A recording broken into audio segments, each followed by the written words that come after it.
माता की तरफ देखा, भूख लग रही है। कागभूषुंड जी को लगा कहीं ऐसा ना हो कि हम धोखे में ही हों, ये भगवान हैं भी या नहीं। इन्हें तो खुद भूख लग रही है, माता की तरफ देख रहे हैं। अरे छोड़ो, कहीं कोई बालक ही ना हो, हम इनको भगवान समझते हो। कागभूषुंड उड़े, वो उड़े तो भगवान ने अपनी भुजा पीछे लगा दी। अब जितना उड़े उतनी ही भुजा पीछे, 2 अंगुल का अंतर। कागभूषुंड जी जहां तक गए वहां तक भगवान की भुजा, वहां तक भुजा गई।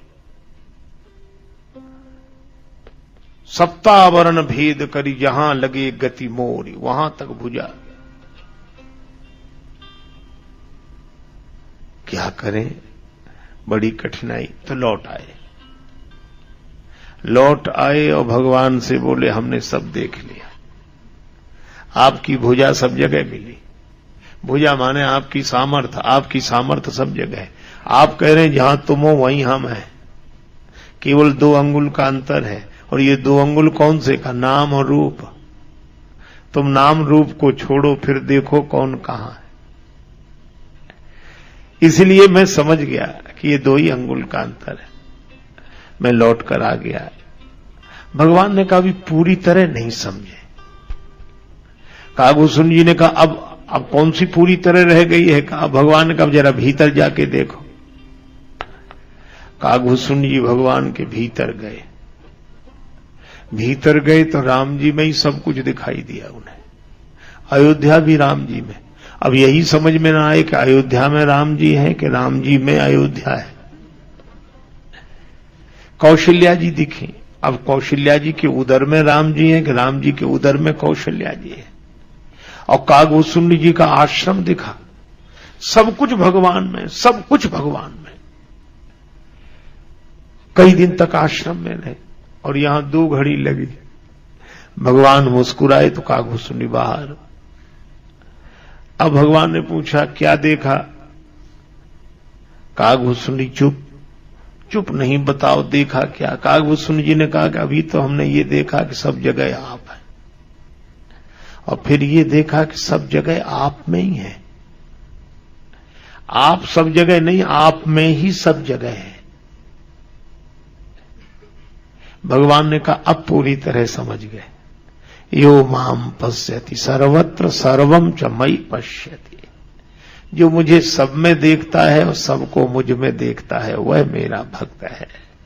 आज शिव जी की कृपा हुई है जो तुम्हें ऐसा ज्ञान प्राप्त हुआ। तो भगवान शिव की कृपा से राम जी ने ज्ञान दिया। तो कागभूषुंड जी शिव जी के शिष्य हो गए। सोई शिव काग भूषुंडी ही दीन्हा, राम भगत अधिकारी चीन्हा। इसीलिए गरुड़ जी से भी कहा कि गरुड़ जी तुम कागभूषुंडी के पास जाओ, कागभूषुंडी से समझो, क्योंकि समझे खग खग ही की भाखा। इस तरह गरुड़ जी को कागभूषुंड जी ने समझाया।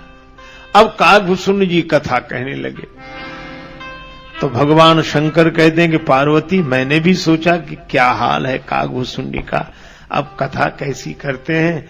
तो मैं भी कथा सुनने चला गया। अरे महाराज, तो आपके जाने से तो वहां बड़ा सम्मान हुआ होगा, आपको उच्च आसन पर बिठाया होगा, आपको प्रणाम किया गया होगा। शंकर जी बोले सो सब नहीं हुआ। बट तर कहे हरि कथा प्रसंगा, आवहि सुनई अनेक विहंगा। बट तर कहे हरि कथा प्रसंगा, आवहि सुनन अनेक विहंगा।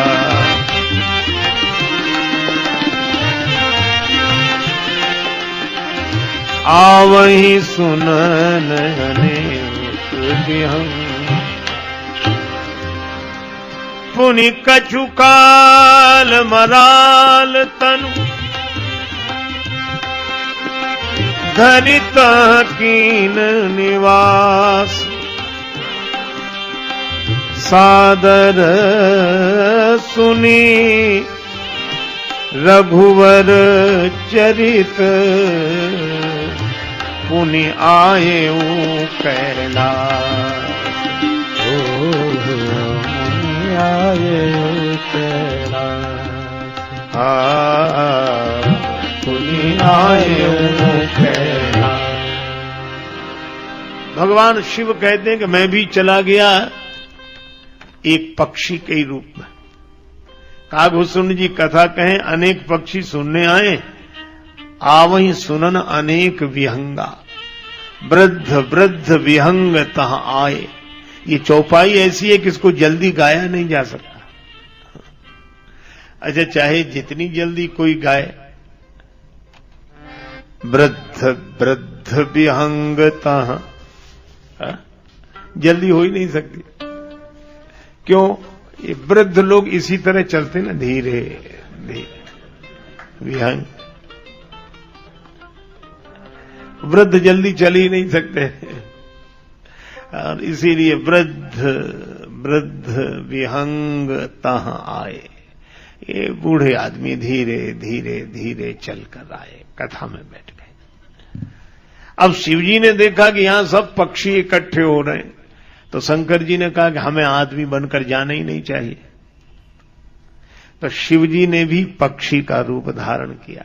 लेकिन शिवजी बने क्या, यह भी एक विशेषता है। शिवजी बने हंस, मराल तनु।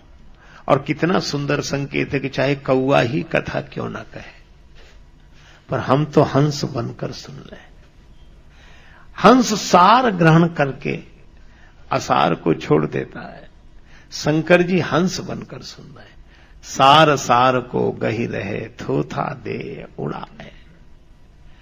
और इस तरह भगवान शिव ने श्री कागभूषुंड जी से कथा सुनी और बड़े आनंदित हुए, पर कहा नहीं, किसी को पता ही नहीं चला। सादर सुनी रघुपति चरित, पुनि आयु कैलाश। फिर मैं कैलाश पर्वत पर आ गया।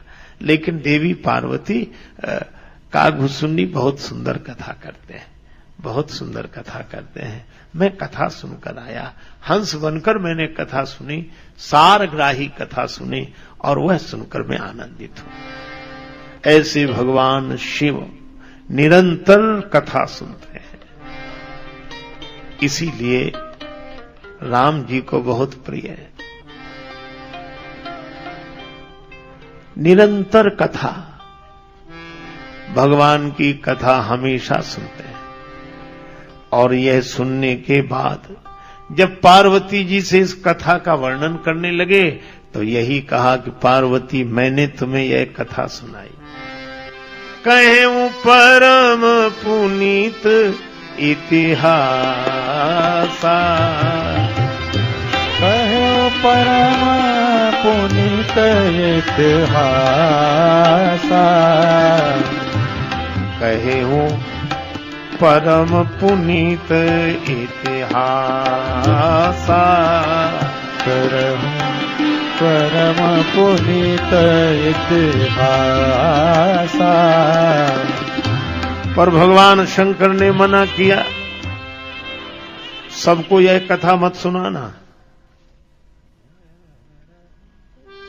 यह न कहिए कहिए राम,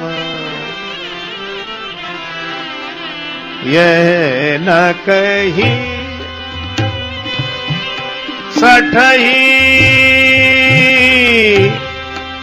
हठ शीलई, यह न कही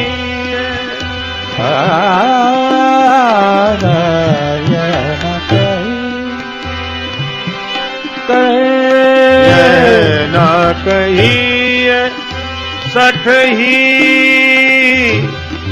हठ सी नहीं,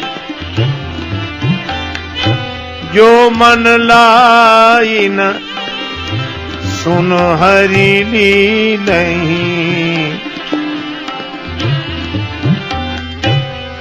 कहिए ना लोभी क्रोधी कामी जो न भजिए सचराचर स्वामी सचराचर स्वामी स्वामी ये न कही आनंद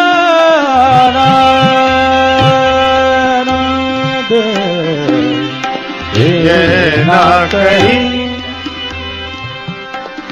तुझ द्रोही न सुनाई कब हूँ सुरपति सरिस होई नृप जब हूँ जय न कही न कही राम कथा के तेई अधिकारी जिनके सत्संगति अति प्यारी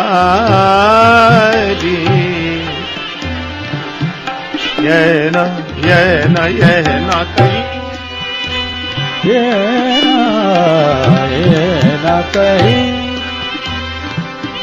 नहीं हटसी नहीं है न कही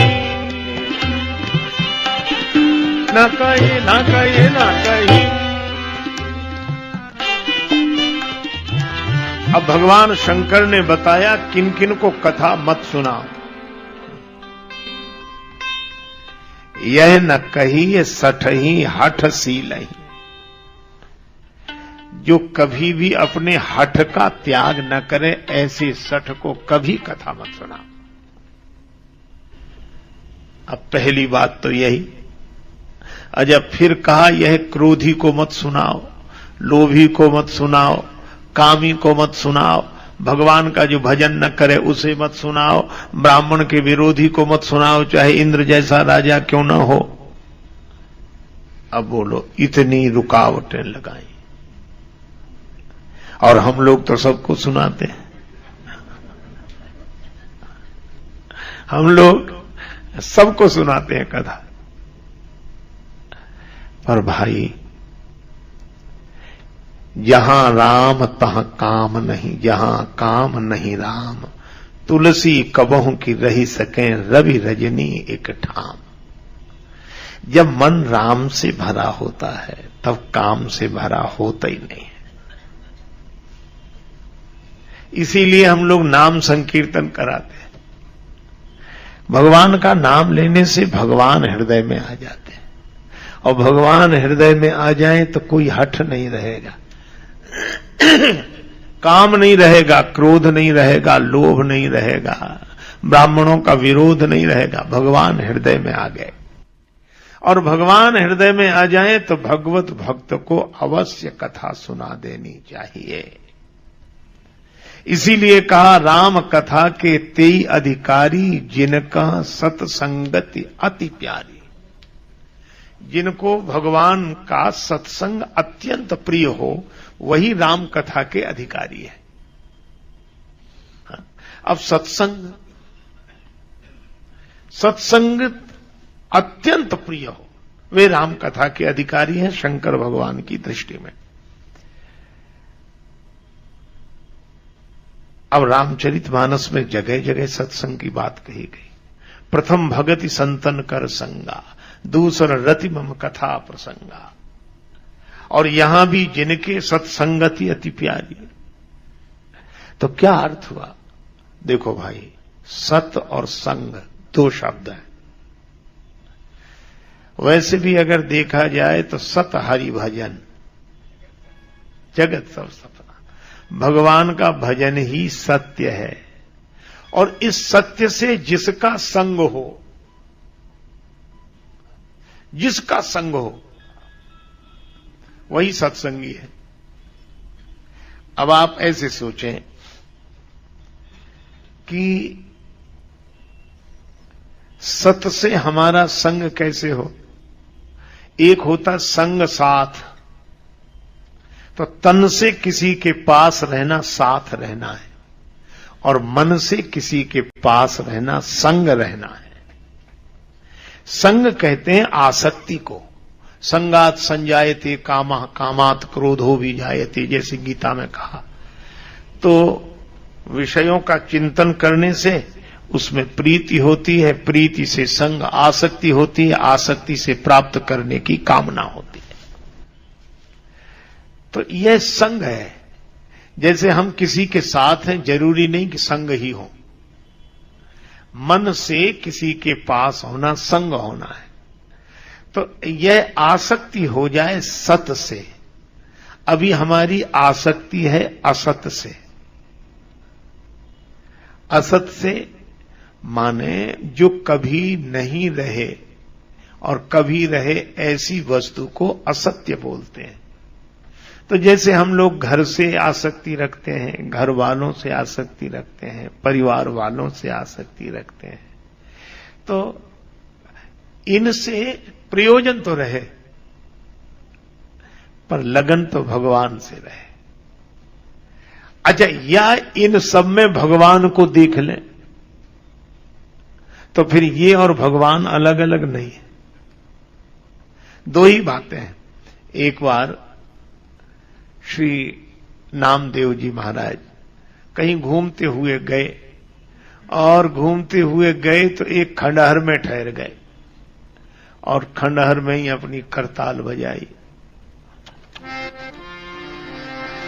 गिरधर नागर कहती मीरा, सूर को श्यामल भाया, सूर को श्यामल भाया।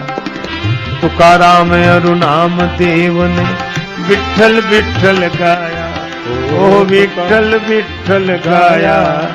श्री राधे गोविंदा मन भजले हरि का प्यारा नाम है।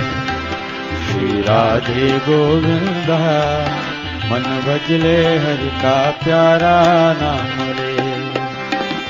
ना हरि का प्यारा नाम है, गोविंदा हरि का प्यारा नाम है। ओ गोपाला हरि का प्यारा नाम है, गोविंदा हरि का प्यारा नाम है।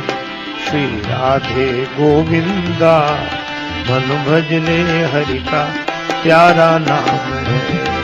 श्री राधे गोविंदा मन भजले हरि का प्यारा नाम रे। प्यारा नाम है, ओ प्यारा नाम है, हरि का प्यारा नाम है। अब नामदेव जी अपना एक तारा बजाए, राम कृष्ण हरि विठ्ठल विठ्ठल, राम कृष्ण हरि विठ्ठल विठ्ठल, राम कृष्ण हरि विठ्ठल विठ्ठल। उस खंडहर में प्रवेश कर गए और खंडहर में ही कीर्तन करें। अब भाई कीर्तन हो खंडहर में, गांव वालों ने सुना कि इस खंडहर के भीतर तो कोई है। गए, अब उस आदमी ने जाके देखा कि बाबा नामदेव, बाबा आप कीर्तन कर रहे हैं? हाँ। देखो दिन में तो रह जाना कोई बात नहीं, रात को मत रहना, इसमें बड़ा भयंकर प्रेत रहता है। नामदेव जी बोले नहीं रहे, अभी तो भगवान का भजन कर रहे हैं। फिर कीर्तन करने लगे। अब कीर्तन करते जो भगवान के भजन में प्रीति में डूबा हो, उसे प्रेत की याद कहां रहे।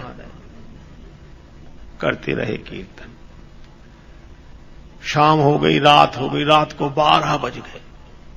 अब सोचा कि अब सोया जाए, और जैसी सोने की सोचने लगी तो याद आई, कह रही वो आदमी कह रहा था इसमें प्रेत रहता है। और जो प्रेत को याद किया सो महाराज बड़े विकट रूप में वो प्रकट हो गया। धरती से आकाश तक लगा, चारों तरफ उसके बड़े बड़े दांत, और वह भयंकर।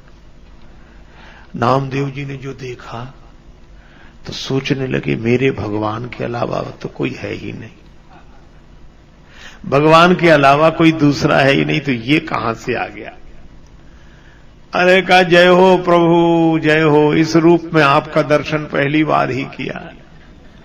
एक तारा उठाया, करताल उठाई, कहने लगे कि प्रभु आपका धनुष्वाण लिए रघुनाथ रूप देखा, मुरली लिए यदुनाथ रूप देखा, कमर पर हाथ रखे पंढरीनाथ रूप देखा, पर इस रूप में तो पहली बार ही देखा। और वे तो मस्त होके गीत गाने लगे और नाचने लगे, भले पधारे मेरे लंबक नाथ। उन्होंने भगवान का एक नया नाम रखा कि हे लंबकनाथ भगवान आपकी जय हो, आप भले पधारे, आपकी बड़ी कृपा, बड़ी कृपा, बड़ी कृपा। और गीत गाने लगे। आप आश्चर्य करोगे, जो गीत गाया तो प्रेत गायब हो गया, भगवान प्रकट हो गए। प्रेत नहीं रहा, भगवान प्रकट हो गए। प्रेत तो था ही, लेकिन भगवान के भाव से प्रेत गायब हो गया। बस मैं भी आपसे यही निवेदन करता हूं कि जगत आपको जब जब अशांति दे, तब तब आप जगत में ही भगवान को देखना, तो भगवान प्रकट हो जाएंगे, जगत गायब हो जाएगा। नामदेव जी सब में भगवान देखते, सब में, यही सत्संग है। एक बार घूमते हुए गए तो लौट कर आए, तब तक कुटिया में आग लग गई, बड़ी भयंकर आग। गांव वालों ने कहा कि बाबा हमने ये सामान निकाल लिया, ये आपकी रामायण, ये आपकी गीता, ये दुशाला और ये ऐसे। नामदेव जी सोचने लगे कि मेरी किसी से दुश्मनी है नहीं, मेरी कुटिया में आग लगाएगा कौन? अच्छा, फिर मैं कोई आग रखूं ऐसा भी कुछ नहीं, फिर ये कुटिया में आग लगी कैसे? अरे समझ में आ गया, क्या ऐसी आग लगी कुटिया में, बुझती नहीं बुझाए, अग्नि रूप धर नारायण ही सेवक के घर आए। ओ अग्नि रूप धर नारायण ही सेवक के घर आए, अग्नि रूप धर नारायण सेवक के घर आए। नारायण नारायण नारायण श्रीमन नारायण नारायण नारायण श्रीमन नारायण नारायण नारायण श्रीमन नारायण नारायण नारायण श्रीमन नारायण नारायण नारायण श्रीमन नारायण नारायण नारायण श्रीमन नारायण नारायण नारायण श्रीमन नारायण नारायण नारायण। अब नामदेव जी को आग में भी भगवान दिखे, कहने लगे प्रभु बड़ी कृपा, आप इस रूप में आए, जो और जगह से भिक्षा मांग कर लाए थे वो भी आग में, लो भगवान भोग लगाओ। अब गांव वालों ने जो सामान निकाल के रखा था वो भी डाल दिया, भगवान भोग लगाओ, भगवान भोग लगाओ, भगवान भोग लगाओ। गांव वालों को बड़ा बुरा लगा, क्योंकि उनको तो आग दिख रही थी। अब एक को आग दिखती है, एक को अग्नि में भगवान दिखते हैं। शरीर के कपड़े भी उतार कर भोग लगा, एक लंगोटी।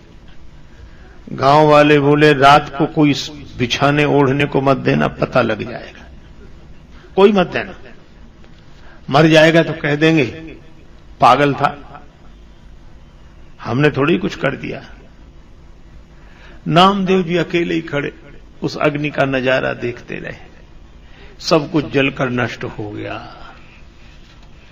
अब जाड़े के दिन एक लंगोटी, जय हो प्रभु आपकी इच्छा, विश्राम किया। थोड़ी देर में नींद लग गई।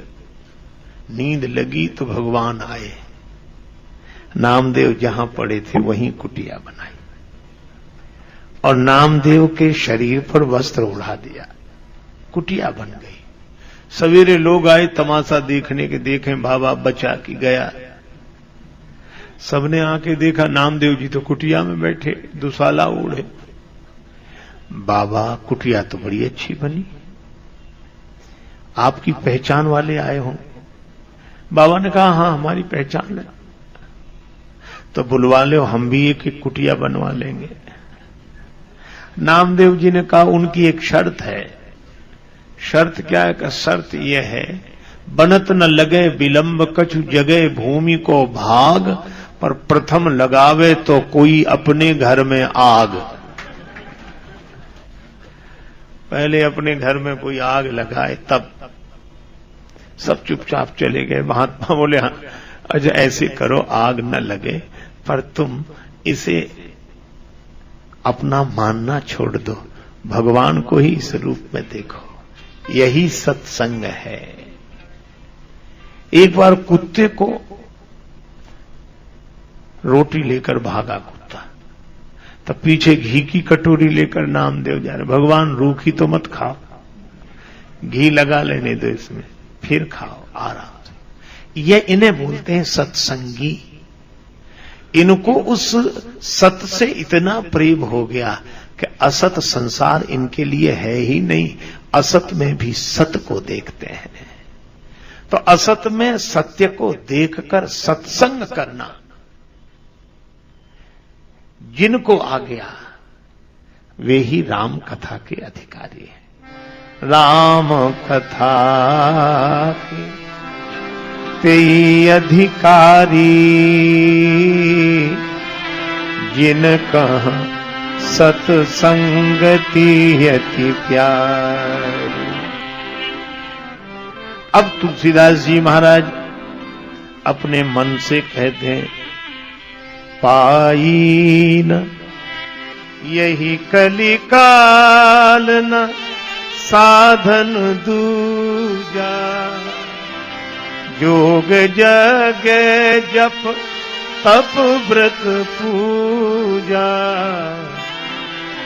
राम ही सुमरिए गाइए राम, राम ही सुमेरिय गाइए रामा। संतत सुनिए राम गुण ग्राम, संतत सुनई राम गुण ग्राही। राम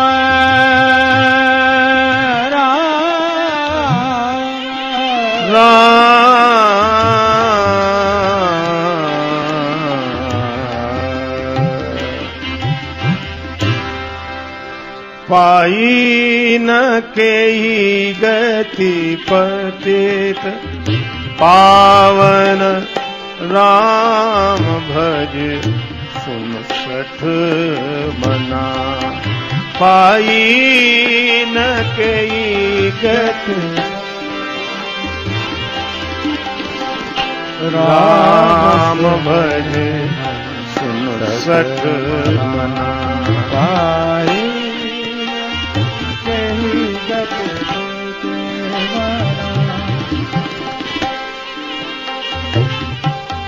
गणिका जा मिल व्याध गीत गजादि खल तारे गना पाई।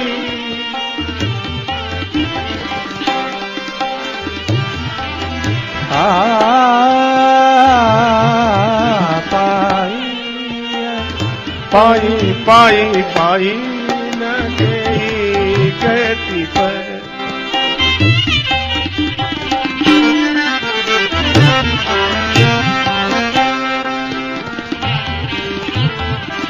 श्री तुलसीदास जी अपने श्रोता मन को कह रहे हैं, अरे मन, किसने भगवान का स्मरण करके गति नहीं पाई?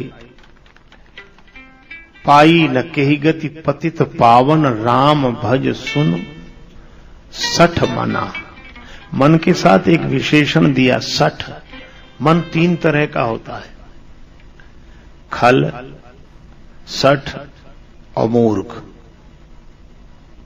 सठ कौन? जो सदा के लिए सुधर जाए, वो सठ है। सठ सुधरहि सतसंगति पाई, पारस परस कुधातु सुहाई। सठ उस पत्थर की तरह है जो पारस का स्पर्श पाते ही परिवर्तित हो जाता है, वह सठ है। और एक वो है खल। खल खल किन्हें कहते हैं? एक महात्मा थे हमारे बड़े विनोदी, वो कहा करते थे खल शब्द में 2 अक्षर होते, खा और ला, जिसमें वो खाए और लड़े, बल्कि लड़ने के लिए ही खाए। तो हमको बड़ा अच्छा लगा, तो हमने कहा महाराज इसमें एक बात और जोड़ो। बोले, कहने लगे बताओ। हमने कहा जिसका खाए उसी से लड़े।